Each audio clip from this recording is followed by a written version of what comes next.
we'll talk more about that. No it's problem. Really it's really great to be here, with everybody, and we're excited just as much as everyone else. And think in terms of the opportunity. I think we don't create those opportunities unless we push boundaries, and that's exactly what we're doing at CannaDAO. And to all the contributors to the project and to the community that's behind us, and supporting all the efforts that we're taking. We're really excited for what's to come. We're definitely preparing a lot for Denver. Denver is not only a beautiful city, but we call it the capital cannabis of America. And we intend to elevate and redefine what this leaf represents. And the future of finance is green, as we've said. I like that starter pitch. Well, folks, we are live. My name is Nexus. I will be your host for today's edition of Ask Us Anything with the Wolves of Wall Street. Our guests today are CannaDAO. That is not Canada, it's CannaDAO. And they have a very interesting project that involves cannabis production, the economics, and the streamlining of that whole process using blockchain, along with some other very blockchain-friendly ideas. As always, the information that you are about to hear does not represent financial advice and represents solely the opinions of the speakers and not necessarily the opinions of myself, the host, or of the entirety of the Wolves of Wall Street, or the entirety of Team CannaDAO. And with that, I would like to welcome everyone representing Team CannaDAO. To start us off, I have a question. I have $60. Does anyone here have an eighth? If you do, I would very much appreciate it if you would pass it on the left. Thank you very much. Moving on. If you guys wouldn't mind telling us a little bit about yourselves and anything you'd like us to know to get to know you. Absolutely. Well, thank you so much for such a warm and kind welcome. Been around the block, as they say, for many years. You'll see the full list of Canna contributors on the website, but I myself have been building businesses in this space for the past decade, and continue to push boundaries to create those opportunities and really leverage technology and innovation to transform industry and humanity in the process. So I have a big passion for technology and for community, and to also combine that now with such a big industry such as cannabis, and being able to disrupt and transform and accelerate the adoption, growth, and education that this industry needs so much is really an awesome opportunity. So thank you for being here. We can kind of get more into what CannaDAO is in a second. I'll let the other contributors who are joining me today introduce themselves. I think, Silo, do you want to introduce yourself? Yeah, sure. Just one thing before we do that, we also have another team member here, Cliff G. If we could maybe add him to the speaking crew, that'd be great. Anyways, certainly. I am the chief. Yeah, awesome. Thank you. By way of introduction, I am Silo. I am the chief legal advisor for CannaDAO. I have 9 years experience in investment funds and crypto. This has been an amazing challenge to set this up, and I can't wait to talk to you all about it. Excellent. Fantastic. So I'll give a little high-level flavor. The cool thing about what we're doing and the way we differentiate ourselves is really about utility. And I want to harp on that for a moment, because you see so many of these cannabis crypto projects from over the years, all quite memeable, all, funny for a moment, yet no real executive team, nor clear vision, or really solving a clear problem in an industry ridden with friction, such as cannabis. So to be able to really take a lot of those lessons learned from other projects and to really do the necessary groundwork and research required in order to really identify what those pain points are and what those problems and where those problems exist in order to solve them, it's taking us a moment to really understand how the industry actually works from the ground up. So from the seed to the harvest to the cultivation to the exact process, where are those pain points and how can we use innovative technology to solve it? So CannaDAO at a very high level is a decentralized investment vehicle for cannabis grows and businesses, led completely by the community and in the spirit of decentralization. A lot of the things that we've architected, a lot of the things that Silo has contributed, and a lot of the things that we've identified within the cannabis space really is a perfect time, in our opinion, as far as that tipping point is concerned, to really start using tokenization and a decentralized approach in order to really allow capital to be allocated freely, efficiently, and in a cost-effective manner. Okay, so it's essentially a decentralized venture capital outfit on blockchain for cannabis producers. Do I have that right? Yes, indeed. Absolutely. And the cool thing as well about the model, before we get into the details and go down the rabbit hole, we're not here to be a delivery company. I'm not here to sell you an eighth. I'm not here to even make people touch or. That's what I thought. That's why I had to ask the joke question. Right. So there is no actual. We're not getting our hands dirty, and there's no cannabis actually exchanging hands. And I think that's an important point to make because we're navigating such a really saturated regulatory landscape with cannabis. And in order to really open up new markets, acquire further customers, and allow these businesses to expand and grow, capital is required. And the fact of the matter is most cannabis-related grows and businesses simply cannot access capital when they need it the most. And even if they do access capital, that capital is extremely expensive. So, really kind of focusing on those pain points and making sure that what we're creating here allows that to be alleviated and solved whilst incentivizing the community in the process. Okay, Silo, yeah. Sorry, go ahead. I'm just wondering, I was going to ask if anyone else has anything to add before I kind of start to dive into the minutia surrounding this, because I have a couple minutia questions before I can really dig into the tokenomics and stuff. Sure. Silo, do you want to add to kind of what we've generated on the green paper and kind of what the community can expect in terms of its architecture and how it plays out into the actual grows? Yeah, sure. So I want to make it really clear to everyone joining us today that this is all about the community getting involved and being part of something big to actually invest in these different cannabis industries, from grows to brands to you name it. It can be introduced by the community for the CannaDAO to explore and review and decide upon whether we want to invest in it, for example. If you're a Canna token holder, you're going to be part of the community. And as a Canna token holder, you have the freedom to establish what we are calling a guild. And that guild will represent any interest that you want it to, and for that guild to participate together with something we're calling the Canna Council. The Canna Council is going to be made up of industry visionaries, experts, legal, technical, you name it. We're going to have that Canna Council there to essentially help guide the different guilds in making these proposals and helping with the governance. But really, we want this to be entirely a community-led experience, and we've got the technology to do it. Okay. Anyone else? Great. Yeah, if I can just introduce myself. Excuse the strange accent. I'm coming in from the bottom of Africa. That's not strange. That's not strange here. We are a global community. We hear all types of accents here. Fantastic. I love it. And I'm super excited to be part of the DAO and to be disrupting, as the guys have said, to be disrupting the traditional VC and financing of this industry. So I'm more of the kind of cannabis specialist on the team, or one of.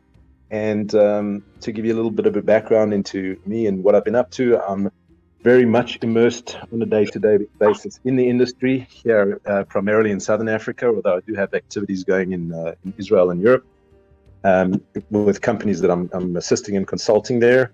I've launched brands. I have a chain of cannabis stores here in South Africa and shopping malls, and also an investment fund. So I've really lived this from a direct experience perspective in terms of how much of a bottleneck funding is in the industry.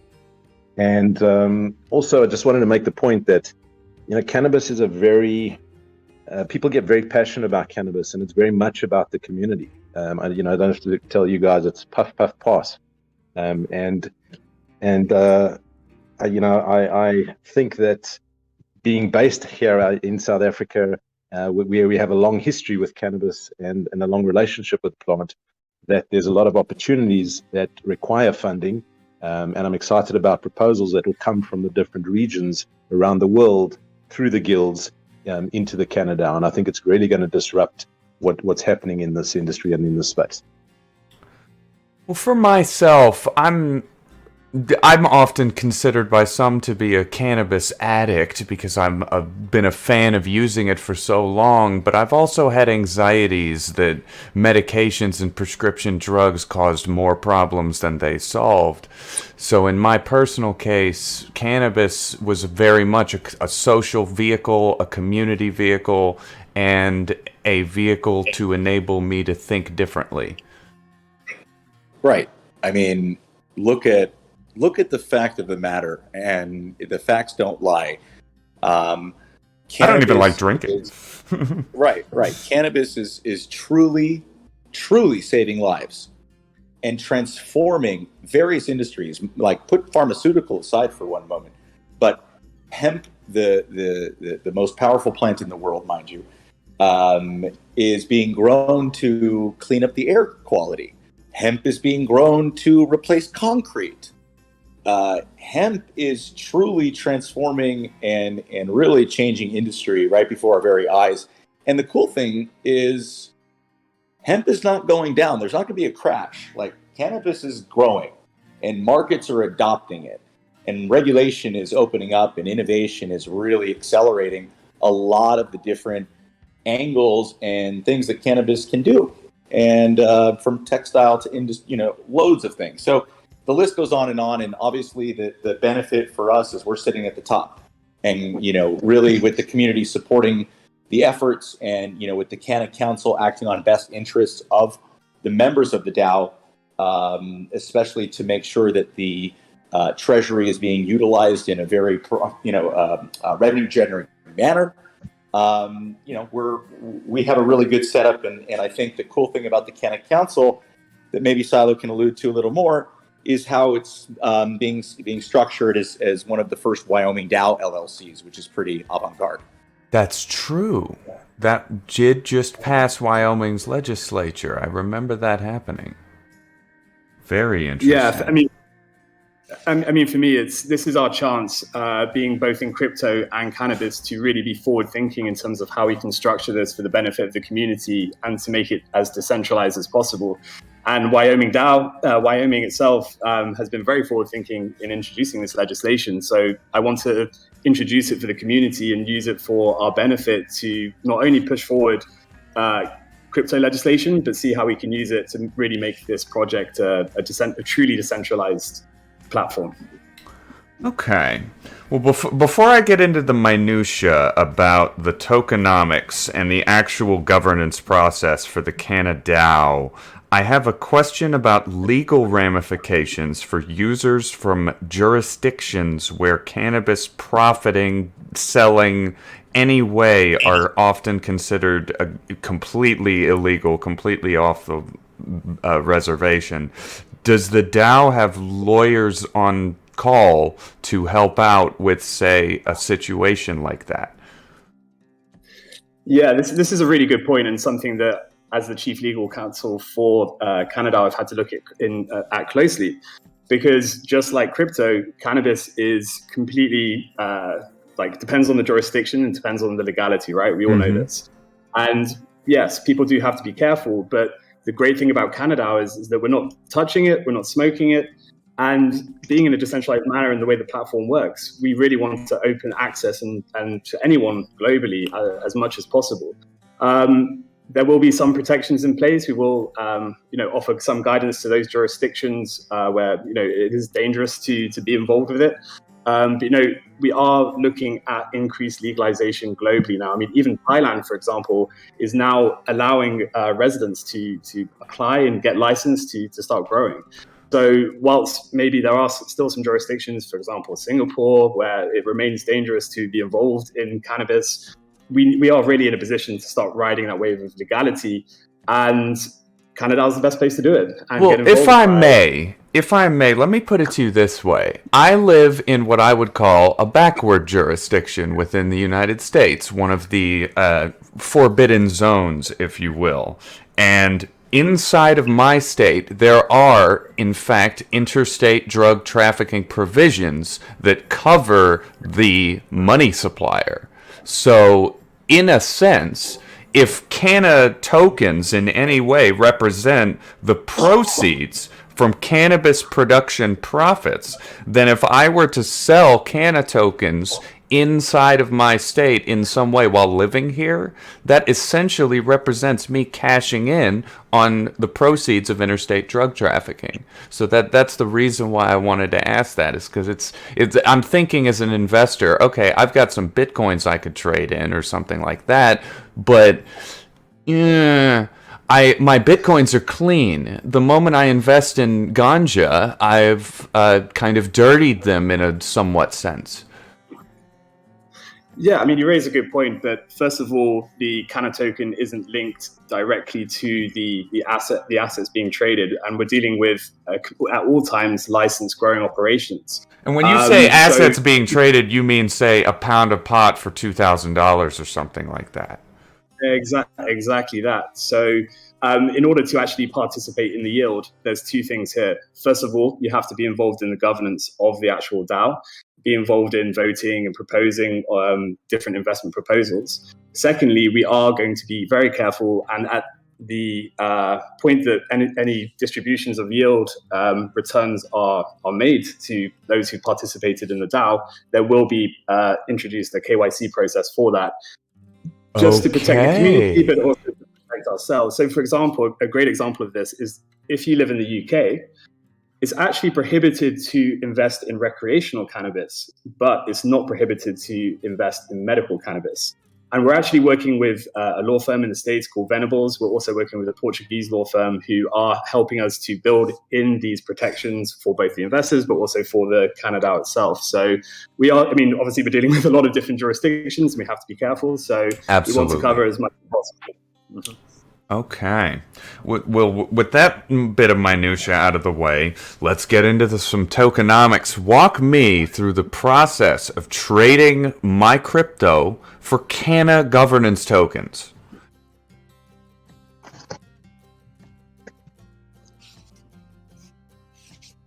Yeah, so, sorry, go for it. Anyone who wants to hit this? Yeah, Silo, go ahead.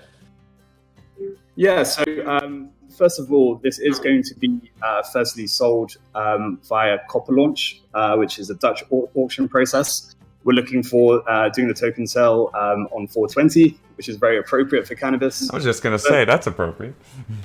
Yeah, exactly. But the main thing here is that, yes, we are going to be doing it on ETH, the launch, but we want to very much drive this to be on Aurora and using the EVM technology, so that we'll be living on both ETH, Aurora, and NEAR. Let's walk through that user journey quickly. So yes, please. Yeah. So let's start from the beginning, and then we can kind of dissect the governance model with Silo a bit. So the cool thing here, I've been around the block, as I mentioned before, and working with the NEAR ecosystem for so long, and having a technology that's actually been built from the ground up to support the DAO is really an amazing opportunity. So knowing a lot of the stakeholders at NEAR, including the founders and foundation, we were able to lock in a really sweet development grant and backing from the NEAR Foundation in order to kind of pursue and solidify the efforts that the development team needed to take. The community with NEAR is exciting. There's a lot of advantages. And the only issue is there's really not a lot of liquidity at the moment. So in order for us to really engage with community and target that liquidity and educate people not only about who we are and what we're doing, but also about this wonderful young community and ecosystem which is near and it's here. Well, we have to obviously target the money and respect daddy chain, as we say in the process. So doing Copper launch, that'll actually be beginning of April, probably around, it's like all right. So April, we're targeting a little bit before 420 for the actual Copper launch to take place. That public listing price will be $1, and 420 will be the launch for the actual token staking, and then we haven't really touched much upon our game, but we've done a lot of development and research and game mechanics and IP in order to really create what we're calling the Cannaverse, and to use that not only as a way to keep the community engaged and excited and educated, but also to really allow them to participate within the governance itself. And so to create that gamified governance model has been really a special treat and something that hasn't really been done before. And we can touch upon that as well. So the game itself, on-chain, cannabis farming, NFTs, everything everyone loves. And that will actually be dropping at the end of February. We have our green list open for the character NFTs. These characters are, rebel humals and stone bankers, and all trying to protect these blessed seeds and harvests. And it's a phenomenal story, and one which will be playing out over the coming months and years to come. So we're very excited about that, and also very excited about how that plays into the representation for the community and the engagement for the community overall to the DAO. So hopefully that gives a little flavor. In order to, Copper launches on ETH mainnet, we'll be bridging that liquidity with Aurora. The actual game and the token itself and the DAO will be deployed on Aurora, which is the EVM bridge for NEAR. If people here are not familiar too much with NEAR, we can talk more about that as well, depending on what the questions are. Okay, no worries. Silo, do you want to talk more about the gamified governance model and how that works with the Canna token and all that? Yeah, sure. Because I think what we may all be aware is that it's really hard to keep the community engaged, and particularly with the way that we're structuring the platform and the way that the proposals work, and also the way that once the investments are made, the community actually being patient and whatever else. So what have we done to keep the community engaged and keep everyone talking, having fun, whatever else? Well, we want to do this via our CannaDAO farm game. And the way that the governance will work is that not only will the Canna token be used in-game, but it will also be a way for people to interact with the game, to purchase land that's available. And by getting involved in the game and playing it, you'll actually build up your reputation so that it will increase your reputation within the CannaDAO itself. An increased reputation means that you'll be able to participate in perhaps a greater amount of the yield that we get back from the investments, but it also give people a chance to develop their role in the CannaDAO. Perhaps if you have the highest reputation, you could take a seat on the Canna Council, for example. I mean, for me, it's an exciting way to really look at how we can improve governance. For me, sometimes it's limited. The community has to go to Snapshot or it has to go to some other platform to vote. And perhaps that's not the most exciting thing for people to continue doing. We don't want people to get apathetic. We want people to be always involved, always being proposing and whatnot. Yeah, and I wanted to hop in just really quick because I think this is a great kind of segue into just tying in community and how focused we are. I mean, we're obviously a DAO. And just to give everybody a quick primer, my name is Nick. I work with CannaDAO on community and making sure that everything is organized and structured and that we're communicating well and that everybody is aware of all the amazing things we have going on. And just like Silo explained, we really want to use the community in conjunction with the Canna Farm game to really help solidify and propel what we want to do with CannaDAO moving forward. So everybody's going to be able to earn Canna token. Everybody's going to get familiarized with the various tech and the kind of governance that we have, the cadence in which we interact with the community, and how involved we keep them with all of our milestones. So it's such an important thing to us that our community is involved and their thoughts are heard, and that they are with us every step of the way. So just on that topic, quickly, I'll probably discuss this towards the end as well, but our green listing process, yes, it is called the green list, is open right now. So if you go into our community, and our community is discord.gg/CannaDAO. So we have /CannaDAO as our official link. And if you go to one of the command channels and type in !Canna cultivator, just like that, you will begin the green list process to get reserved for Canna Farm. There's only going to be a limited number of spots. Obviously, this will grow in terms of community and participants in the future, but we do want to reward our early community members both with an OG role, which they will earn, as well as a spot on the green list. And the OGs will always have a special place in our community and our hearts, along with how we organize the community, how we intake feedback, how we grow, literally and figuratively, and then also how we manage, the DAO. Obviously, the OGs, we want to help kind of be leaders early on and all that fun stuff. So everything we do has a community focus and has a people first focus. And I think that's also what makes us different. We're not just doing a DAO to raise money. We're doing a DAO to change lives. We're doing a DAO to teach people investments. We're doing a DAO to get people involved. We're doing a DAO to change the world. So, and all that starts in our community. So the quicker you join, the more participation you have in there, the more we will reward you in the long term. So I'll go ahead and pause it there, but I thought that fit in very well to what Silo had just explained and kind of where we're headed with things. Okay, so you've got this NFT game going with the bankers and rebels stuff, correct? Yes, indeed. Is that connected? How is the NFT bankers and rebels connected to Canna Farm specifically, the game? Yeah. Silo, do you want to walk through the minting process for the characters and how that's going to work with Seed? Yeah, so first of all, I wanted to just introduce someone who was unable to join us tonight, but we have this amazing contributor called Alfie. He's an award-winning author of this amazing character called Bioman, and he's huge into regenerative agriculture and just an amazing person. And we've been working with him very closely on the game. We're going to be actually using one of his characters, the Rebel Humals. But the Stone Bankers obviously is a funny take on Wall Street, and using that to bring it in. And so yeah, for the actual the NFTs itself, we're going to have 4,200 Genesis 0 NFTs available, and essentially with the seed token, you'll be able to use that to mint those NFTs.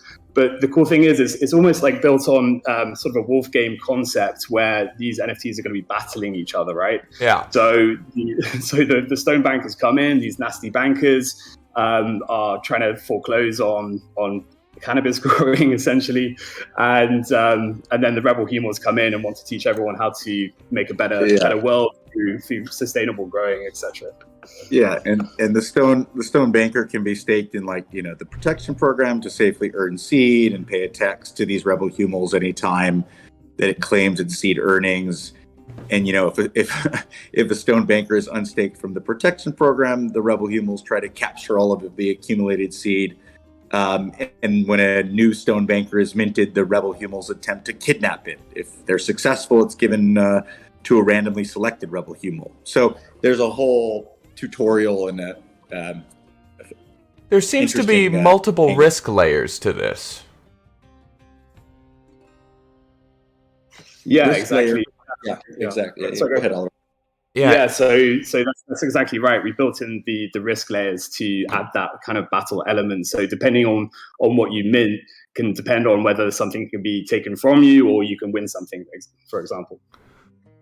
Yeah, it all comes with a different risk reward profile. It's an interesting idea in particular because a lot of NFT holders and crypto people are, as you know, even though this is a very risky and volatile industry, a lot of these folks are also in their own way risk averse. Can you square that circle with, you know, a risk averse investor who's like, God, I love my Ethereum, but I want to mint a cool NFT and try to flip it? But that risk kind of adds an extra failure points for this.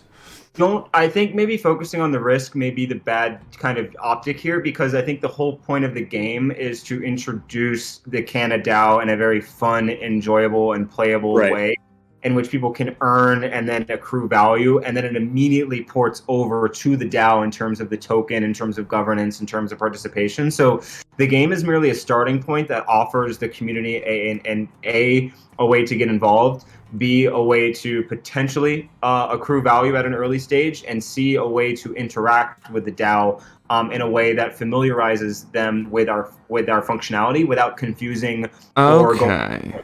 Does that make sense? It kind of does, because my follow-up question to that is, there's a 10% chance through the process of having your stoned banker yeeted to a rebel wallet. What's the incentive to mint the NFT? And I'm wondering how it's tied to the cannabis production aspect, if at all. So minting and staking are two different things. So if you're minting an NFT just to have that NFT, then that is perfectly fine, and that is one way to participate. Staking is another way that you can earn Canna, which comes with risk. So if you want to earn the NFT and you want to join in and have fun and join along, then you don't have to play it from a risk perspective. But if you do want to potentially earn further from beyond that NFT, then you would participate in the potential risk. Of risk, which adds a little bit more fun and intuitiveness, and you know, it's a game in which you potentially may lose, but you have a good chance to win. So and that is of course just a starting point to where we're going. It proves that we can bring value, that we can create enjoyable games, that we can create an enjoyable environment, and then immediately it goes into let's impact the cannabis world in a positive way now that we have such a great community and such great participation. And for anyone wondering, they've also disclosed all of their mint odds as well. So all of this is available in the paper should you want to go research it. Okay. Another important point here is, the game itself, and so many times we see this, the DAO doesn't have enough utility. Therefore, it generates concerns around return and profit generation and everything else. So we've really gamified the governance model to a point where the engagement and the reward strategy that the game provides really alleviates a lot of concerns around the promise of return. Gotcha. Okay. My final question before I kick it to the community is a deep cutter.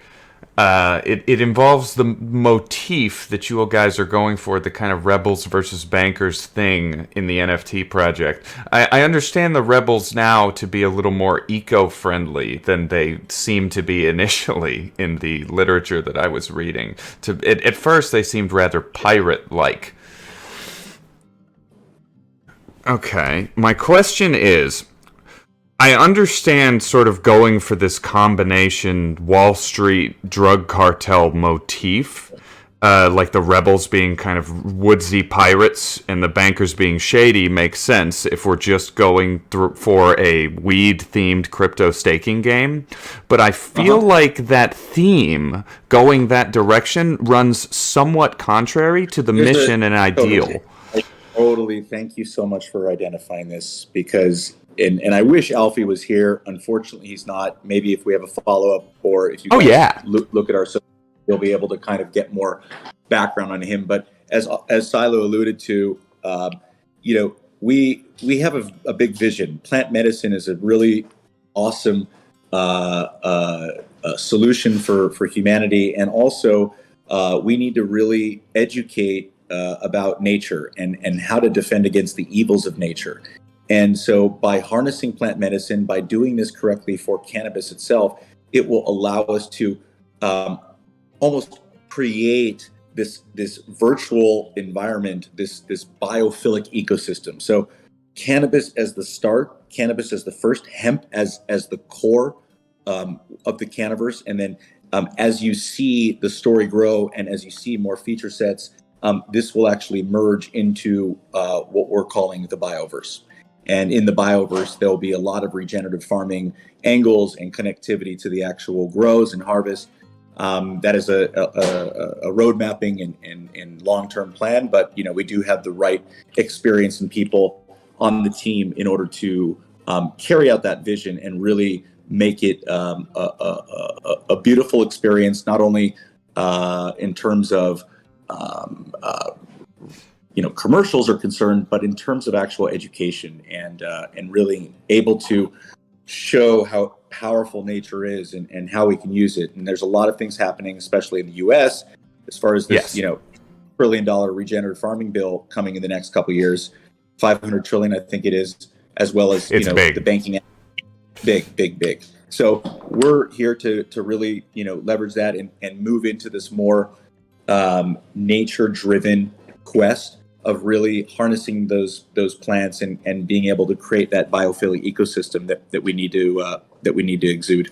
Yeah, and please understand, guys, I'm not trying to critique your optics from a journalistic perspective. I'm really trying to look at this as a potential investor, and I'm just wondering how to square the idea that the game reminds me of FARC rebel militias in Colombia selling drugs north to the states to shady bankers who were supplying them with cash, while the project's mission statement claims to focus on the professional and educational aspects of cannabis business and decentralizing the economics of its production.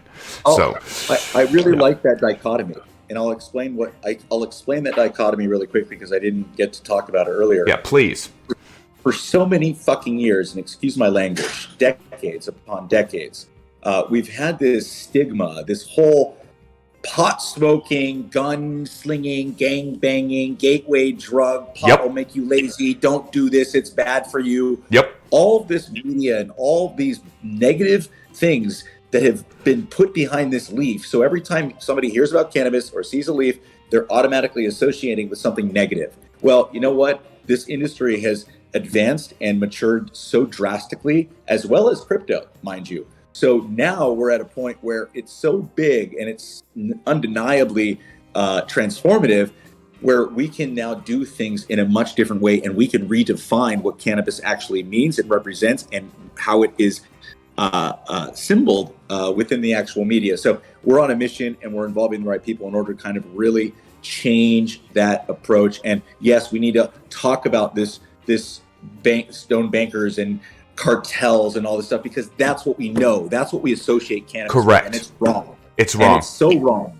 Exactly. So we're here to kind of strip away those barriers, those kind of the stigma, remove it, and really put it in a very positive, fun, and financial and educational kind of context.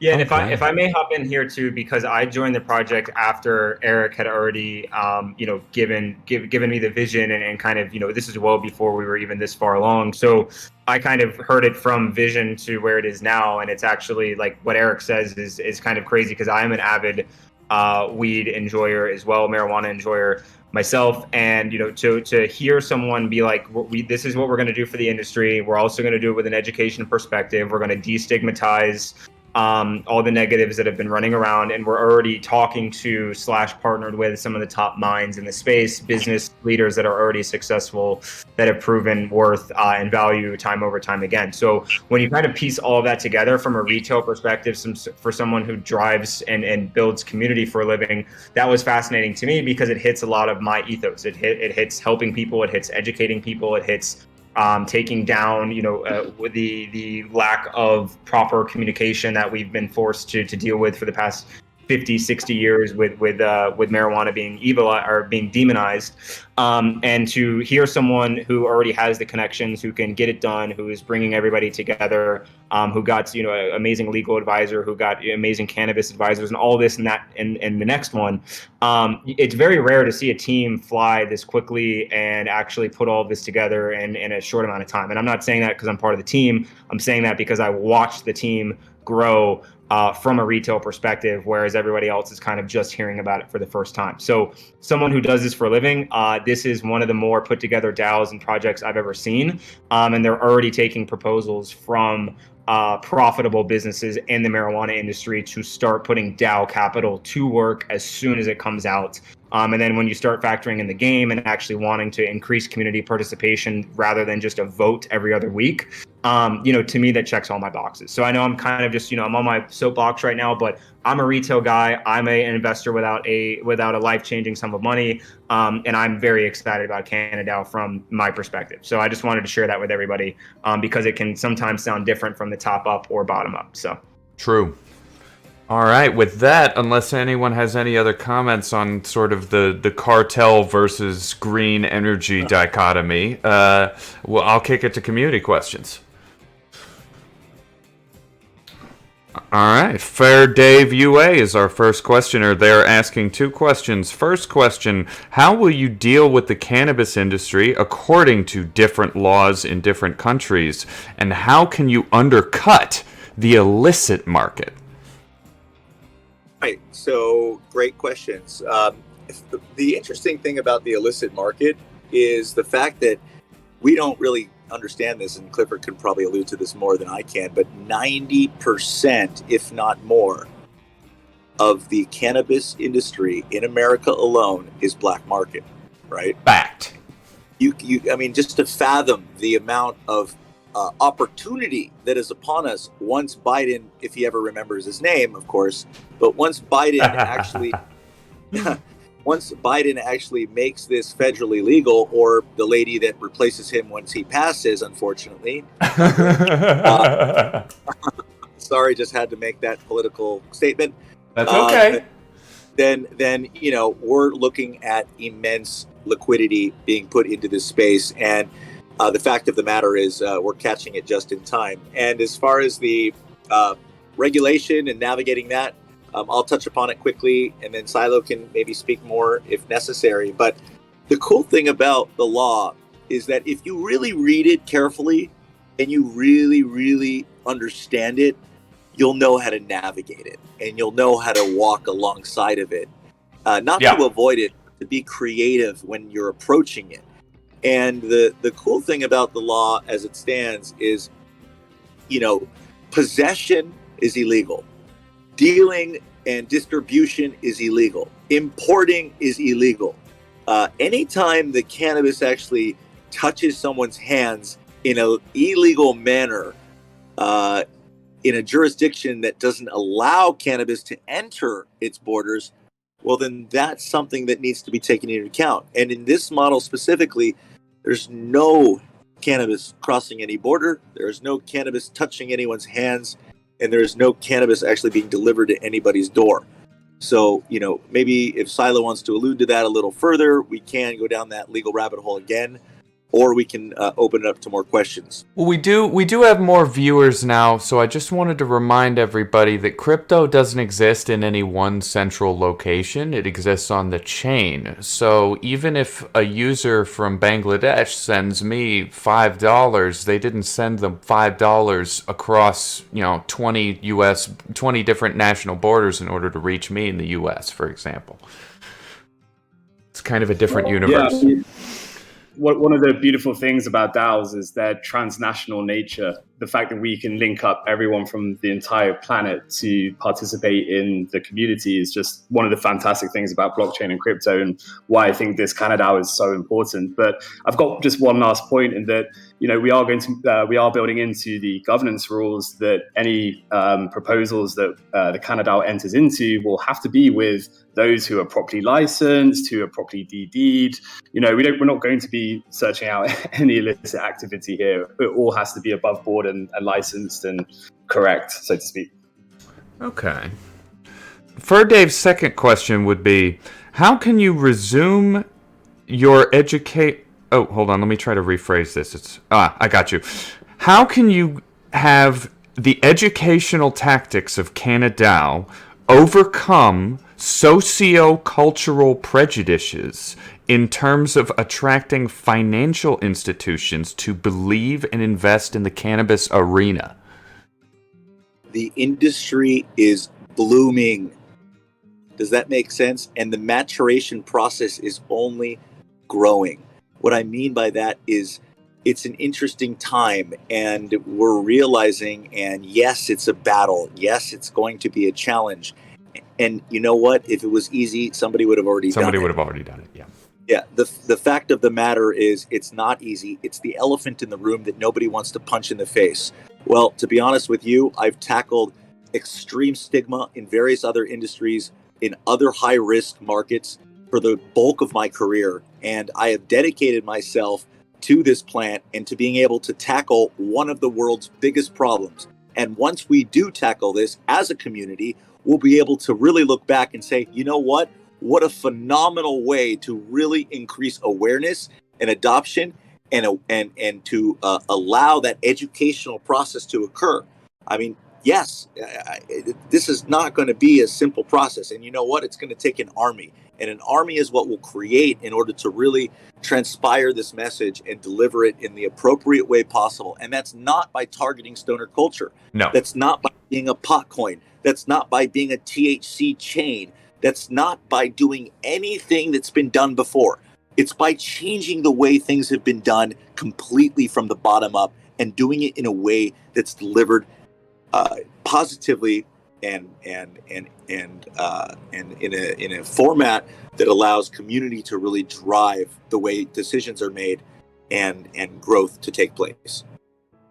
And if I can also comment on that, there's Please. a huge change in the social stigma that's happening across the world, like a groundswell uprising, as you know, the older community who were programmed by the prohibition period and the media, you know, they're now getting access to cannabis through, let's say, CBD oil that's alleviating arthritis pain or helping with sleep issues, and you know, it's people that are encountering cannabis for the first time. So there is that change through access to products and through education that's changing the social stigma, and I think it's snowballing rapidly across the globe, and that's why it's forcing regulators to open this industry more and more. And it's okay, you know, in the next 5 years, Clifford, you know, 10 years, whatever, we'll all be leaders. We'll all have positions of power. We'll own the banks. We'll be in government. We'll be writing those laws. And, you know, it's all a process. And you'll see what's happened in the past 10 years alone in this industry, which I have been in since day one. It's just unfathomable. And the best is yet to come. Oh, please give Absolutely. me that sweet hopium. I know it's already happening in the US, but I live for the day when I can go to a wedding or a function and there's a alcohol bar and there's a weed bar and it's totally socially acceptable. And you know, it's welcome it's to my daily routine. I am so with you. I am so with you guys. Oh, that's awesome. Okay. Come to LA. Come to LA, everybody. Come to LA. Yeah, you're ahead of the world. All right. The Dave has a market competition question. How is CannaDAO different from Stellar Lumen's CannaCoin? And as that project is only a couple of months old, and how do you guys plan on competing with similar coins working in your arena? That's a good question. And, you know, competition is what creates a healthy marketplace. I've been dealing with that question my whole career. And it's really about adoption and being able to create an ecosystem of value and to involve community whilst doing so. So, you know, whilst the Stellar project is an interesting take on things, it doesn't have the exact focus of what we're trying to achieve. And I would just highlight that it's actually maybe complementary in the sense of we're not doing exactly that. We're here to run a decentralized investment vehicle to allow capital to flow in businesses that are growing and operating in this space. All right. Yeah, and just in terms of differences with CannaCoin, they are basically trying to create a payment processor using crypto. They do have a Discord community, but we are CannaDAO, and we actually have the community being involved in the governance, which I think is a big difference between ourselves and CannaCoin. I wouldn't disagree at all. Okay. Seth Elton. Like all businesses, the investors will be in it to make money. What provides you guys with the incentive of still running this project while enabling it to be profitable and also able to be utilized both for and by holders?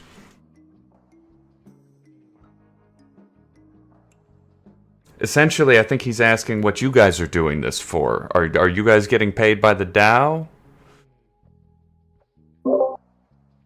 Yeah, so if I could just answer that question, we are doing this as the original community members. We are all so passionate about what cannabis can do in all of its different senses, and we're incentivized as are the community by being involved with the Canna token itself. That's what we're working for, and the way that we're setting this up is that we are providing the opportunity for everyone to get involved with different investments, and if those are a success, then we'll have a sustainable community that's able to fund everyone who holds Canna and their cannabis interest. Yeah, I think if you look at the backgrounds carefully of all the Canna contributors on the website, CannaDAO.org, for all those new members who just joined, you'll be able to understand that the people contributing and involved are all here to provide impact. And when you're providing impact, you are really there for others. And this is about not only changing and solving some problems in a very large industry, but also really helping humanity. And that's a really big passion of mine, and it has been throughout my whole career. Okay. Pay the Toll asks, what steps, if any, will CannaDAO be taking to influence Washington, D.C., if U.S.-based, as they seem like they will be, or other world governments that might perhaps be unreceptive to cannabis production?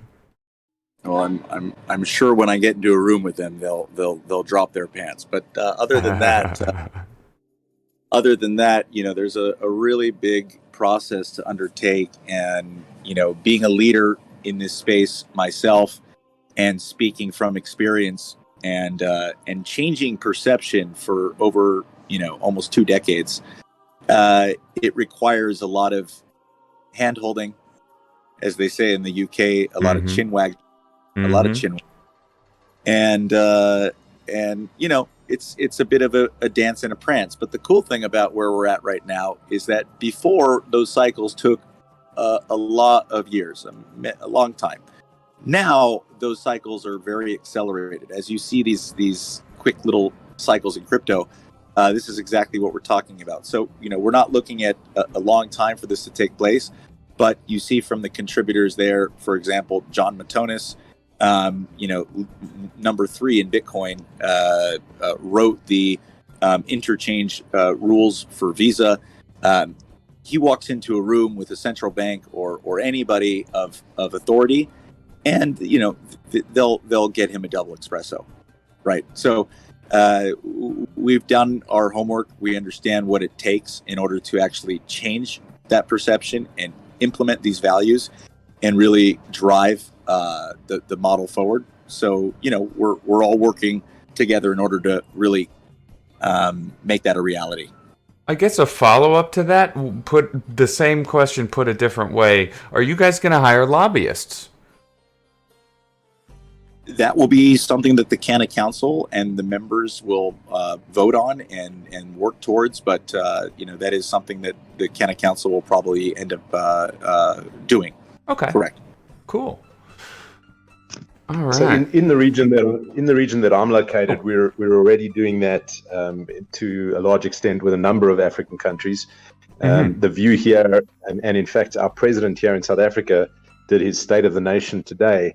And what he was saying was that cannabis and hemp are viewed as huge job creators and a huge new industry that can drive a growing economy coming out of COVID. So, on this side, we're definitely involved in the lobbying process, and I think wherever we touch, well, the numbers are never going to lie. If you get this stuff out of criminals' hands and taxed and into the hands of responsible public administrators, it's possible to make this money by hospitals and schools instead of guns and ammo. With cannabis, Absolutely. with cannabis, you can actually solve UBI, which means universal basic income. So that's bold claim. Yeah, that's a whole other combo. We'll touch on that in the future, depending on how awesomely big this gets. Yeah. And it's definitely something exciting for everybody, and we're really grateful for the community to take the time to dive in and learn about all things green. The future of finance is definitely green, and we're happy to make everybody a part of it. Okay, Yami asks, what percentage of companies involved in cannabis, and I'm presuming legitimate companies involved in cannabis, have you guys reached out to, and how have they responded to your all's outreach? People in cannabis, the quality ones, the ones making money, and I'm not talking about the little pot companies or dispensaries or delivery companies. I'm talking about the big growers and businesses. So when we've spoken to them, and we've spoken to a lot, and that's the whole reason of doing the groundwork necessary, their eyes just light up and their heads just start nodding, and they get a little twinkle in their eye. You know why? Because they get it. And I know they have trouble getting capital funding for what they want to do. Small, medium, large, extra large, massive, gigantic, you name it. People can't get money, and people need money. So we follow the money. Okay. Were there any other comments on that? I'm just checking. If not, that's cool. They had a follow-up. What tools are you guys using to provide education on cannabis, and how does the gamification work? Yeah, so as far as tools are concerned, we have a lot of different things being tied into the Discord. We have a lot of different sessions being planned and experts coming in order to really guide a lot of not only what we're doing as far as the DAO and how the operations are going to work and proposals are going to work, but also how the actual engagement and strategies and ongoing features of the game are going to actually work in terms of the community. So, this version 1, as we're calling it, of Canna Farm is going to, be pretty straightforward. And, with the 2 characters and the minting and, the gameplay, that will come at the end of February. And then coming on 4/20, we'll have the extended version of the game with the land and the breeding components, etc. So a lot of different moving parts, of course, and I urge you all to please, go to CannaDAO.org and read the green paper, and then you'll be able to find the rolling paper, which is for the game. So we have the green paper for the DAO, we have the rolling paper for the game. All really fun, and at the end of the day, cannabis is exactly that, fun. So let's not lose that angle, but let's be clever with how we're presenting it and how we're, benefiting from it. Okay. 10th Hokage asks, why the NEAR protocol? Are you guys thinking it will be able to attract liquidity? And what will be the first chain you want to bridge Canna to? Wonderful. Yeah, so the future of NEAR is here. Have no fear. Just buy that NEAR. It rhymes. It rhymes. It's fun. It's playful. But at the same time, when you remove religion from technology, you create actual utility. And NEAR is one of those layer 1s that is just creeping up and creeping up. And everybody's like, where the fuck did that come from? Remove religion from technology? Sir, I'm a Bitcoiner. I get called a cultist every day. Well, there you go. I know, but there's a future for everybody. And the answer is here, and it's NEAR. And I'm a Bitcoin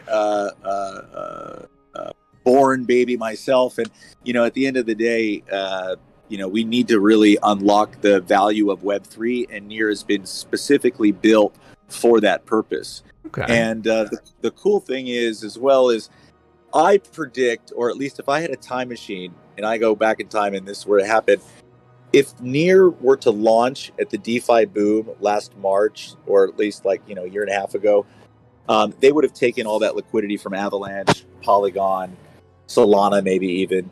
But the fact of the matter is, Aurora, the bridge, which was actually audited and given a green light by Consensus Labs and a few other big names, the devs for Near said, you know what, this bridge has some systemic flaws. We cannot release this. We have to go back to the drawing board. It took them 9 months to launch Aurora, and that's what's starting to really gain traction and raise awareness for all the wonderful things that are Near. So, why Near? Well, because it's the best, in our opinion. And I've seen every chain. And I'm talking about business right now. I'm talking about enterprise-grade solutions, and I'm talking about scalability. So when you look at trying to, remove some of the layers and, plug in real blockchain technology in legacy industry, this is one of the best I've seen, and I think there's a lot of opportunity for Near itself. And we do have support and a development grant from the foundation, and a lot of stakeholders from Near involved, as well as a development grant from Aurora. So, they're all very excited about what we're doing and the project at stake, and, being able to raise awareness for a young community. And yes, the liquidity will grow, and we will attract all that liquidity with the IDO on Copper launch, and then bridge that liquidity over to Aurora. Awesome. We've hit the hour mark, and I always want to be respectful of everybody's time. For those of you just joining us, we're talking to CannaDAO, one of the most interesting utility tokens with a DAO governance system that I've seen, because they hope to spread venture capital money into cannabis growers who are licensed, as well as to support education and destigmatization, which are really important missions. If you guys I would appreciate if you stick around and continue answering questions, because the community has a lot of really amazing questions, and I would like to give you a moment, though, to sort of, if your schedule has, if it permits, of course. I've got a little bit more time to stick around. Yep, sounds Happy good. to answer questions. All right, excellent. Following with 10th Hokage's second question, will CannaDAO stick to countries that have legalized licensed production, or will it be helping growers in countries that haven't legalized yet, with Canna acting as a mode of payment to help growers in these countries from an exclusionary banking system? That's a hard question, so... Well, the hard answer is no. I with the amount of... Roger that. Yeah, with the amount of things that we need to solve and the opportunity afoot, there's enough to do now. We don't need, or we don't, and we don't want, actually, to be everything for everyone. I think that's a big mistake that many people make. So, if there's a jurisdiction where it's not legal and they're not licensed, and then the Canada Council will not be able to present a profitable opportunity for members of the DAO to vote on, if that makes sense. Yeah, and I'd just like to add, that doesn't mean to say that they can't be part of the community and they can't sort of use the community to help promote legalization in that jurisdiction. It's just that we wouldn't be able to, in a legal sense, help them with any investments until the point that they legalize, which hopefully is in the future. And hopefully with your lobbying help. That's it. That's exactly right. And one of our, we can't name names yet, but we'll have naturally. We'll have an advisor coming on board who's a good friend and who's written cannabis legislation in 19 plus states here in America. And they're, as we call, a GOAT. And I believe that's going to accelerate quite a lot in terms of the direction we take. Yeah, there's only a handful of names that fit that description, so good luck researching who that could be, friend. Okay, moving on. Dear God of Disguise asks, are you going to maintain the standard level of quality from various providers? And how would you plan on containing illegal activity? I guess basically, how do you prevent CannaDAO from accidentally providing capital to an illicit grower? would be another way to So- reword that. Silo, you want to take that?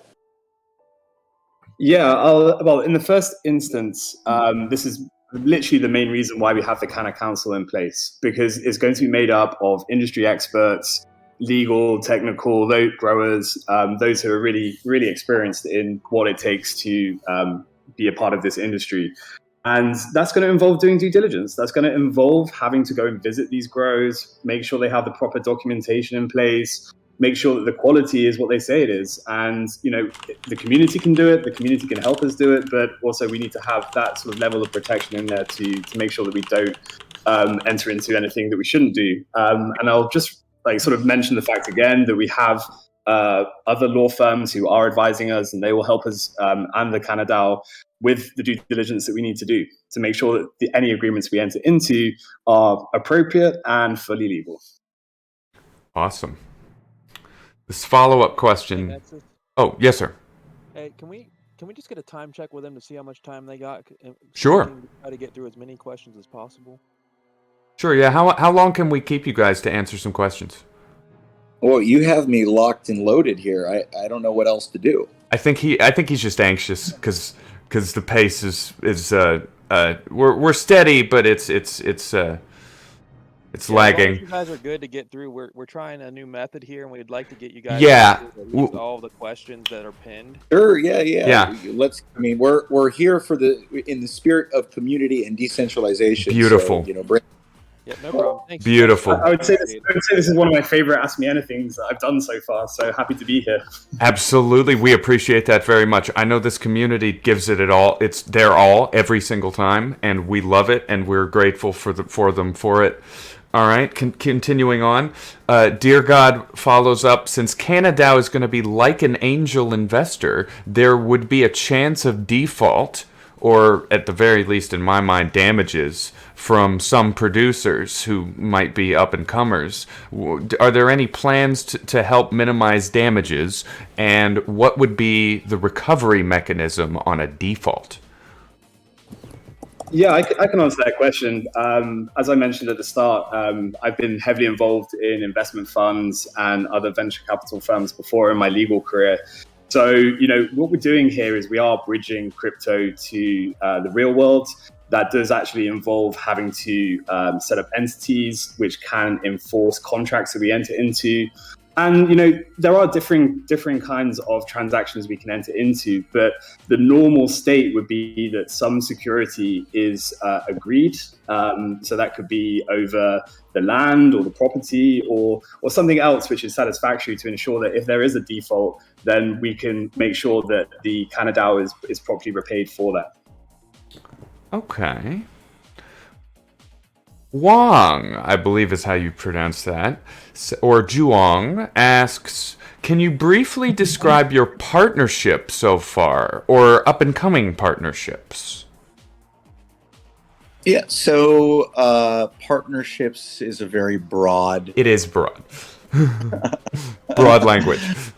Yeah, so as far as cannabis-specific partners... obviously, being in the plethora of cannabis here in California, that we're locking in quite a lot of interest in, some big names to help fuel and position, us accordingly. A lot of those businesses, both on the scientific and research side, for example, as well as on the actual growing side, they're looking to set up guilds. Which is quite interesting, and so yeah. As far as partners are concerned, we have partners across Europe as well. A lot of the information and partners can be found on the website, and we'll be making quite a lot of big press announcements over the coming week or so as we build up for ETH Denver. A lot of the contributors and community will be at ETH Denver, so if any of you will be there, we'll be happy to meet. We'll be sponsoring a wonderful event with PizzaDAO on the 15th, Genius. the Rare Pizza event, and that'll be held at the International Church of Cannabis. So that's a perfect marriage if there ever was one, pizza and cannabis. Who would have thought? I wish I was in the area. I'd be going. And then we'll be obviously also one of the main sponsors at Shelling Point, where Vitalik will be speaking, and then we'll be one of the key sponsors of ETH Denver as well, where I'll be speaking and presenting the entire project and giving a really immersive visual experience for the community to really connect with the characters, with the game, with the DAO, and with the entire message that we're trying to deliver. So if you're like me and you're broke and you can't afford to go to ETH Denver, then pin it for watching later, because I bet there'll be a recording of that. Oh yeah, we'll be getting a lot of recordings, and there'll be some live feeds, I believe, and also check out the socials and stay tuned for some announcements. We'll be announcing some giveaways shortly. Awesome. USMB2 asks, how are you guys going to target developing countries and big crypto hubs like Pakistan and India and other Asian states? Cliff, you want to take this? Yeah, look, I think the same thing applies to the African region as well. Mm-hmm. Is we want to be tapping into the associations, getting an understanding of the landscape and what's happening in those regions, and then to try and direct funds to make a meaningful impact. Speaking to what Eric was talking about earlier, one of the biggest problems is getting cannabis investments into the developing world, because this world, for that matter. Yeah, but I mean, it's a very, very mature market in the US. True.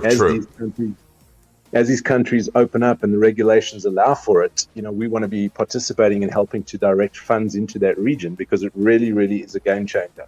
I mean, here in Southern Africa, we've got almost 1 million people that have been subsistence farmers of cannabis, obviously in the illegal space. And there's a lot of talk of how to bring those people into a regulated situation, whether it's through hubs or structures similar to the tobacco industry, or to other industries where product gets brought to hubs and then graded, and those hubs have to be funded. So, we will be looking across these regions at how to work with multiple parties to bring opportunities into the Canada. Yeah, and I'll just add to what Cliff has said there, because me and Cliff have actually spoken quite closely in how we can use the experience and the knowledge from our stateside community members and bring that to the developing regions, and to assist with methods and practices for good growing and development and whatever else they need. We can actually export that experience as a community to those regions itself as well. Okay. Why did you guys name your token Canna? Why not Puff or Puffy? I think we discussed this earlier, and just to be really direct about it, we're not here to target stoner culture, and we want to be fun and playful, but at the same time, we don't want to be obvious. Gotcha. Mytholog asks, do you have any audit reports, and how safe would the smart contract be from bugs or glitches? Exploits, too. Very, very good question. So, being involved in this ecosystem for many years, you obviously get to know the right players and people, and we're working with and the people that are building the DAO, the token, the staking, the contracts, are by far one of the most respected blockchain developers in the world, and published Pavel Kravchenko from Distributed Labs. And his team over there are just doing an incredible job. And there's a lot of information that will be coming out in different Medium posts, and being able to really highlight a lot of the technical architecture that's been done. And those audit reports will also become public in the coming month or so. Okay.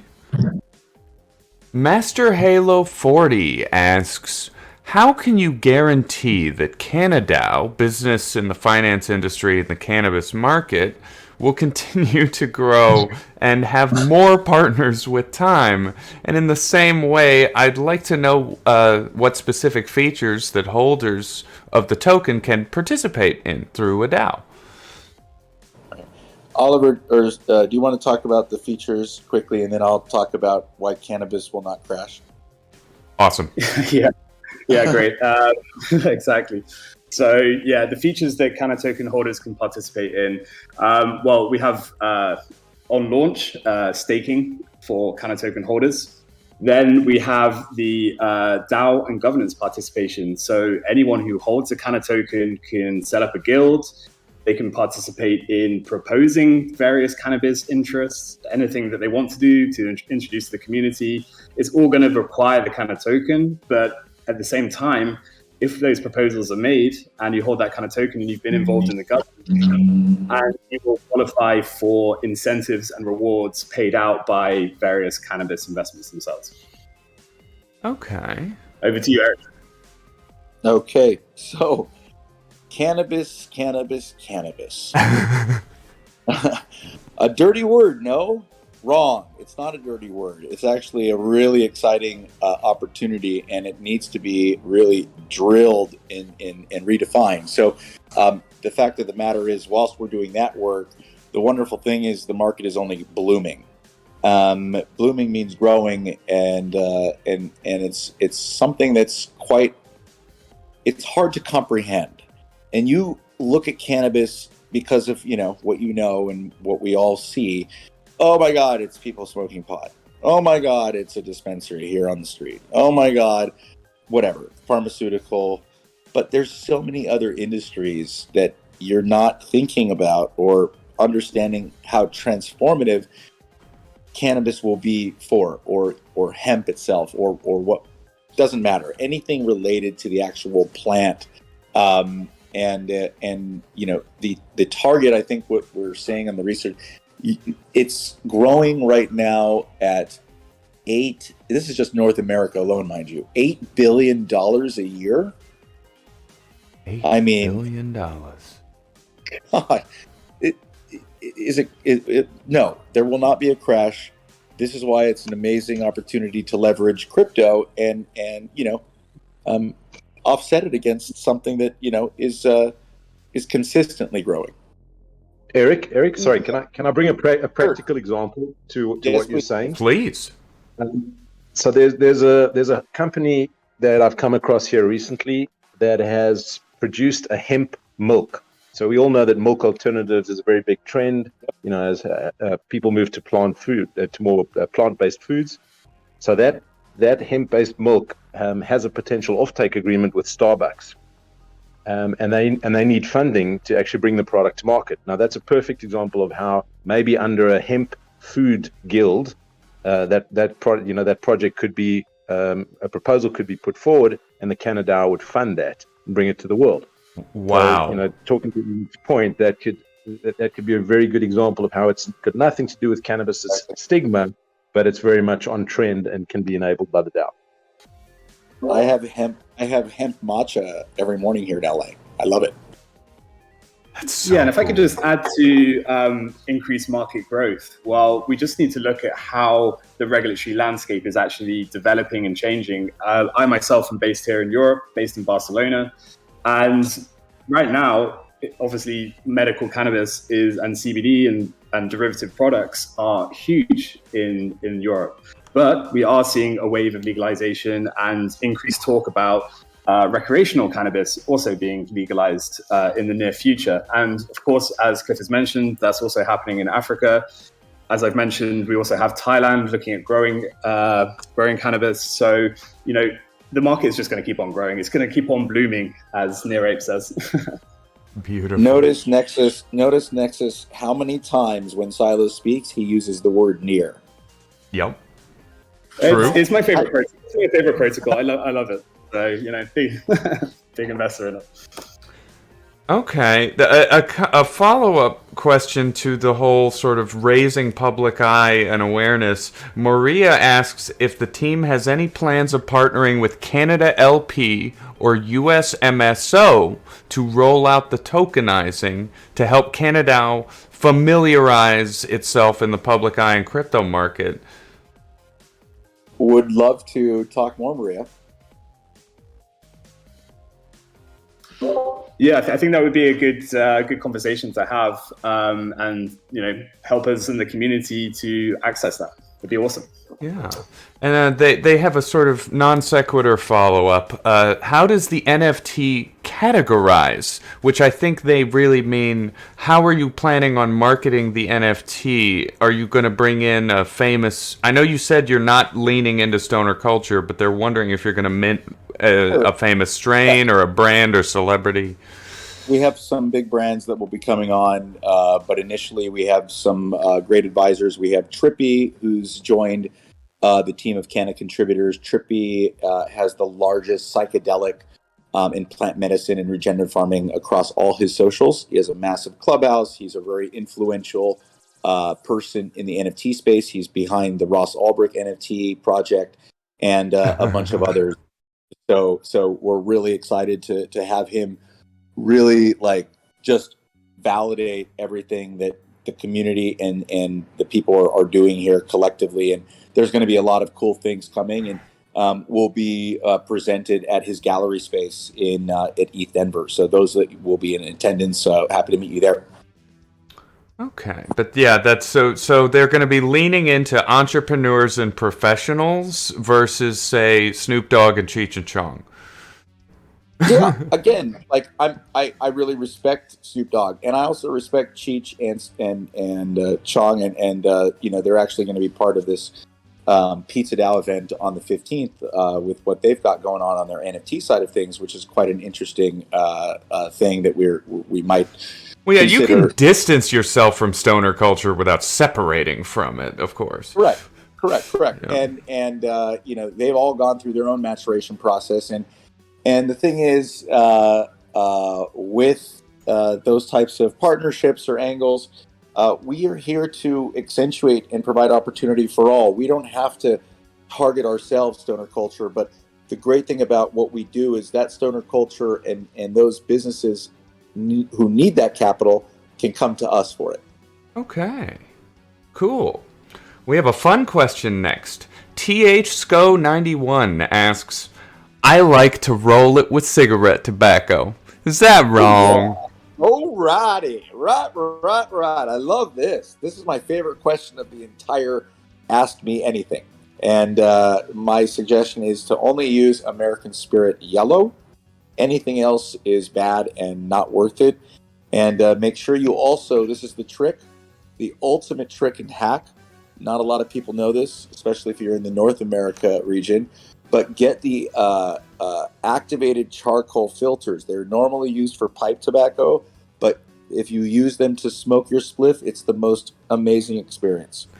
I'd be remiss if I didn't call out Hustle in the chat, who says it is so wrong to do that. Yeah.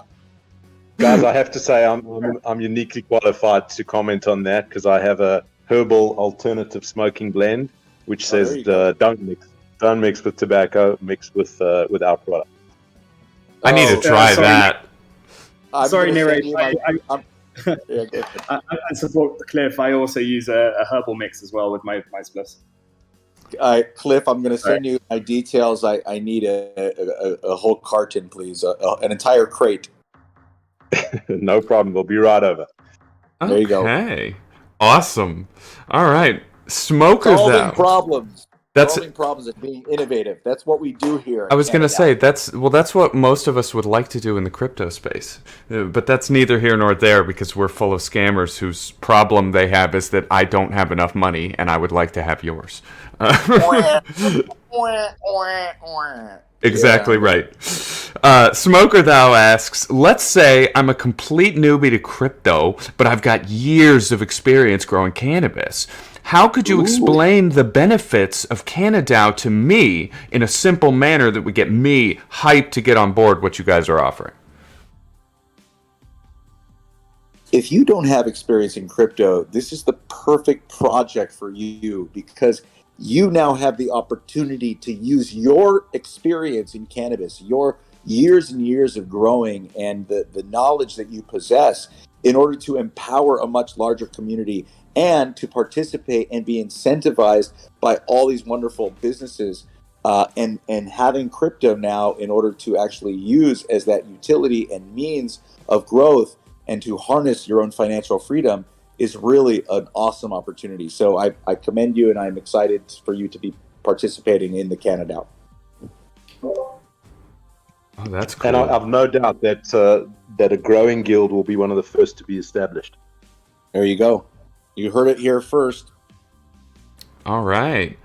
Baby Girl asks, most of new crypto will promise good returns, but if it doesn't give good returns in its first fiscal quarter, then how will the investors see the benefit? Which I guess the answer to that is probably going to involve the growth cycle of cannabis. Yes, it's a mix of things, but yes, the answer is yes. It involves the growth cycle of cannabis, but I want to be very specific here. People participating, they need to understand that the businesses take time, and that whole cycle. What do you do with community, and how do you incentivize, and how do you create a reward loop experience and an ecosystem for them to benefit from? And that's why the game is there. So I'm really excited. Tomorrow, the medium for CannaFarm will be released, and you'll be able to kind of have that linked from the main CannaDAO website. Right now, those who have access to the rolling paper, it's not live to the community yet, but that will be rolled out tomorrow once that medium does come. If there are certain people who do want access early to the rolling paper for consumption purposes only, do let us know. Okay, cool. My man Hustle coming in hot with a very good question. What goals does CannaDAO look to achieve in the more political arenas of cannabis prohibition and social justice reform? A governed ecosystem such as yours will rely heavily on further cannabis legalization and reform of some of the laws that will hold back the industry. To this day, there are still people who are serving sentences longer than some murderers, and I'd like to add all white-collar criminals ever, for victimless crimes revolving around cannabis. Examples include Hector McGurk, Andy Cox, Pedro Moreno, and Ismael Lira. In other words, what political aspirations does CannaDAO have to help further this industry that I would add is constantly under attack? Thank you so much. It's so nice to get questions like that who really just get to the point. And a lot of the efforts that we're taking here in the spirit of decentralization and community are really leading to actual impact, and that impact requires a lot of different things, and that's true. There are people who have been imprisoned wrongly, convicted of cannabis related crimes that are no longer relevant and completely inhumane. So we'll have a charity wallet set up from portions of the DAO and of the actual grows themselves in order to allocate with specific partnerships. For example, the prisoner program. If you're all familiar with the prisoner project and program, they really have a phenomenal rehabilitation process for victims of cannabis-related crimes, and there's some pretty high-profile cases from that. And we'll obviously be setting up a guild for a lot of these names and faces and people who do need the support from the community and who do need the support from the massive blooming cannabis industry in order to not only change people's perception about cannabis, but also to prove a point and to to make things right. Okay. Did anyone else have any other comments on the question? It's okay if you don't. We can keep rolling. Rolling. All right. E. McStees 603 asks, Being a cannabis-related project and now stepping into the crypto world comes with additional energy usage. Do you have any plans to reduce carbon emissions related to minting NFTs and transaction costs on the blockchain? Everything uses electricity to some degree, so how can CannaDAO work to combat the carbon footprint that would be associated with this project? Wonderful question. And, the answer to that is pretty simple. Near is the greenest of all blockchains, and we couldn't think of a better blockchain to put the greenest of all blockchain projects on. So, they're extremely carbon emission. They have a whole thing as far as their carbon emissions, and if you look on their mediums and various things that they've written about, it by far is the greenest blockchain around, and a perfect home for what we're trying to achieve and the message that we're trying to deliver. Okay. And if I can just comment on that from a cannabis perspective, it's actually one of the dirty little secrets of the cannabis industry is that it's a really heavily intensive power consumption industry, and there is a move to sun-grown cannabis, and obviously that will be a factor in the projects and proposals that the CannaDAO looks at is their energy usage from a growing and a cultivating. It's also worth noting I have friends in the crypto mining industry who've had their warehouses raided because the power usage and heat exhaustion looked exactly like in the FBI's perspective a cannabis farm. Yeah, I wouldn't doubt it. Okay, the Xscape asks, what will you guys do to help maintain stability of the NFT staking game? Because most folks of the Wolf game die within the first week. That's a funny question. Silo, do you want to take that? Yeah, I mean, the simple answer to this is that we're going to continue on with from Gen Z minting to Gen Z 1 to 4. So there's going to be many stages for players to get involved with and continue being part of the game. Okay. Lucy asks, what do those two dots in your logo mean? It's a very interesting question. It actually symbolizes something related to Near protocol. Okay, so it's related to Near? Yes, correct. Okay. Zabed asks, of course cannabis has many medicinal properties, but how reasonable is it to highlight marijuana in the case of tokens? It's an interesting question. I'm not sure. Normally I'd have some more interpretation to do there. We're not here to highlight marijuana, right? We're not here to talk about marijuana or even use Canna in a payment context for marijuana, let alone. So, if you would like to rephrase your question, or maybe if I'm missing something, then. Just let me know. I think essentially what it breaks down to is for somebody who's not interested in any of the marijuana industry as far as tokens go, like crypto tokens, how reasonable is it to try to sell a token that's connected to either medical or recreational marijuana? Yeah, I mean, there'll be exchanges and ways in which you'll be able to get your USDT or what have you, depending on if you do get involved in all that, I guess, if I'm understanding correctly. No problem.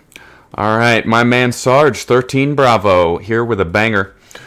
In the USA, many states have no smoking anything, tobacco, marijuana, vape, or otherwise, in public venues and workplaces. You mentioned having an alcohol bar next to a canna bar. How do you plan to take on the laws that block smoking indoors in some of these states, since a drinker can stand there and drink, but a smoker will have to step outside at least 5 feet away from the door? If they're going to be, in this sense, the weed smoker and a cigar or cigarette smoker is not treated equally. Well, then, pop an espresso bean or take a gummy. I mean, there are times when you have to be respectful for others around you, and not everybody wants smoke in their face. And, drinking is more socially acceptable. It could be seltzer, it could be beer, it could be wine, it could be Coca-Cola. But it doesn't offend anybody because it doesn't smell and it doesn't hurt people. So, if somebody is sensitive to smoke or whatever, that's something to take into account.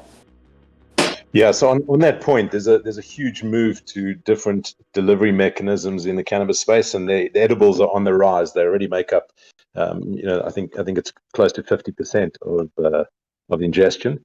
And there's also in Nevada, there are now smoking lounges. We're seeing that also here in Africa, obviously in Amsterdam, they've got, the coffee shops. So I think there may be more and more of a move globally towards cannabis friendly and cannabis consumption bars. I don't know if that's the right term even to use, but I think we'll see more. Yeah, the terminology that you'd use to describe any kind of public space in which folks are socializing while consuming cannabis is neither here nor there. Obviously, each one calling it a club, calling it a bar, each one will have different connotations associated with it. Yep, the bottom line is it's a cannabis friendly place to consume. Yeah. Yeah, I mean, I don't know who's been to Barcelona here, but of course, associations are very popular and very open as well. And there's very many in here in Barcelona. It's a good experience to go along, and it's a safe space to consume it. Okay. A Red Panda asks, are you guys managing all voting and DAO management via function calls on Astro? Also, fuck yeah, near. Excellent. Love to hear. It's fucking here. It's powered by the CannaDAO. Go ahead, Silo. Yeah, I mean, I just want to highlight this point that one of our contributors is actually Jordan, the developer for AstroDAO, and we absolutely love AstroDAO. We are going to be using the functionality. We are using some of the smart contract functionality from Sputnik. So very much getting that involved, and of course, it's important for us to structure our DAO in a way that AstroDAO also promotes. So yes is the answer. Okay, cool. All right, folks, we're somewhat reaching the end of the show, but at the same point, we're also reaching perhaps the most controversial. One of the chatters, Wu-Tang Dan, a loyal member, I consider a friend of the server, asks, what would you say to somebody like me who lost a daughter because of cannabis? And before you guys answer, I feel it's important to note I did ask this user for some additional context. And the context he provides is, it goes along with thoughts to education and safety. I'm not anti-cannabis per se, but the responsibility for promoting something or anything, I guess it's easy to be on the bandwagon, but there are dangers, and I wonder if the dangers are being ignored. Yeah, I'll answer this question, and I just want to reach out to the questioner and say, look, our thoughts are with you, and obviously this is a very sad story, and we appreciate a question such as this, because I think it's important to talk about what it means to legalize not only cannabis, but also potentially other drugs as well, because there are always dangers. There's always dangers of addiction, and we have to be at all times careful to how we promote it and how we use it. And I think we would all agree here on the contributor board that is the way to do it, to always promote safety and safe usage of drugs, whatever they may be. And nothing I feel like it's important to note, according to the research I did, nothing in the Cannabis DAO or the CannaDAO's green papers or their game paper or anything seems to suggest that they're interested in promoting people under licensed and legal ages in your respective countries getting into cannabis consumption. They seem more interested in responsibly educating people about both the benefits and the negatives, what negatives there are, and there are some negatives that vary from person to person. The important thing as well is, as with anything in the world, whether it's a mirror hanging on the wall or a bus going down the street and turning a corner, or a coconut falling from a tree, for example, or a lightning strike in the middle of a field, there are dangers. There are things that sometimes can't be prevented as a result of somebody else's action. And a lot of those things cannot be controlled or are out of the control. It is important to discuss. It is important to highlight. And it's important to share. And I really appreciate you taking the time to mention it. And my heart and thoughts are with you. And if there's anything that the Canna Council and the CannaDAO can do as far as charity or getting involved with organizations that really help to translate and change the way that cannabis is presented and marketed, we're all ears. I completely concur, and I feel like it's important for me to say that personally, I have always been a strong advocate of all substance and addiction-related issues be treated not as criminal problems needing prison time and jail, but mental health problems needing treatment and therapy. Exactly. I would also be on that side as well. All right. And with that said, I'd like to sort of open the floor to closing remarks from CannaDAO before we get into the most rewarding part of the show. So we're here working together, doing things that haven't been done before, and really tackling a very large elephant that nobody seems to want to deal with. And it will take a lot of support. It will take a lot of community effort. And it will take a lot of policy and whining and dining and chin wagging, as we alluded to earlier. But we have a very clear vision. We have a very powerful team of contributors. And we're going to change the way cannabis has been represented and stigmatized, and put it and elevate it, and make sure that the whole world understands how cannabis should be accessed and should be communicated. And we're very excited for what the CannaDAO is going to represent and what it's going to provide businesses alike globally, as well as our growing community. Excellent. With that, I would like to open the floor to Team CannaDAO to explore the pinned messages section of this live chat channel. Yeah, sure. I would like if you guys would together collectively choose 3 of these users, even users whose questions I didn't get to. I would like you to make these questions your candidates for the best questions of the AMA. Well, I would like to take the one on the safety of using cannabis as one of my favorites, because I think it is important to talk about that. Eric, do you have a choice? I would absolutely concur. I've probably got the easiest access to the questions here, so if you don't mind, I'll choose the next 2. Sure. Yeah. I think the question on a new user getting involved with crypto and how they can get involved is a good one as well. Just thinking back on the questions we received here. And also the question about fuck yeah, near. That would be Red Panda. That would be Red Panda. Okay. All right. I believe we might have unfortunately had to disqualify one of those choices. I'm trying to get some clarity on which one real quick. Yeah, smoked was the one question that he picked for number 2. He's DQ'd. Yes, Okay. we apologize. We're trying a new rule set that unfortunately will disqualify some good questions. But we're trying to instill some fairness in the reward system, which is the reason we're doing that. No problem. And I will just clarify, that way everyone that's still listening will know exactly what happened. He actually posted a question, took off, and then came back. You guys had already read through it, then he was wondering, curious to what was said. And we'll just view that as an attempt to steer people towards his question again. So. Yeah, which we have to have a policy now because people have done this several shows in a row. It's sort of attempted to steer you guys toward their question.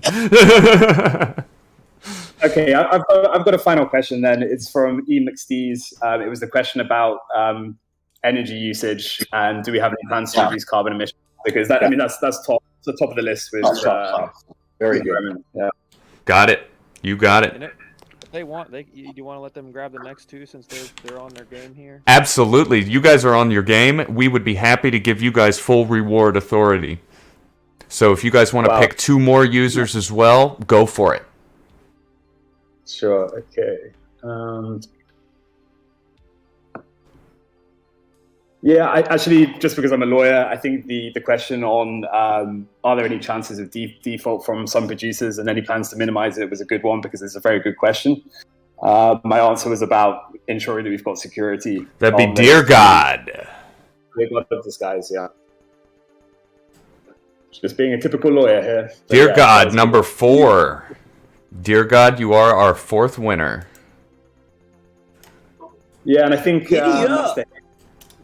Master Halo as well. This is a good question. Just talking about how is the cannabis market going to continue to grow? I don't disagree. Was there one more question, please? Was there one more? I believe that would be the 5th one. If you were picking Master Halo 40, that would be 5 winners. Giddy up! Woo! Fantastic. I guess I can't choose Dear God again because he did ask some good questions. Let's see. That's all anyway. Yeah, that's all our rewards for allocation for this AMA. Cool. Amazing. Awesome. And with that, let me go ahead and wrap us out. Guys, everybody, thank you all so very much for joining us. This has been yet another AMA with the Wolves of Alt Street. I am your host, Irreverent Nexus. It has been my pleasure to talk to Team Canadao, who are got some serious ambitions for what they're trying to achieve, and I certainly wish them the best of luck. Our guests have been Near Ape, Silo, as well as Mr. Mancini visited earlier.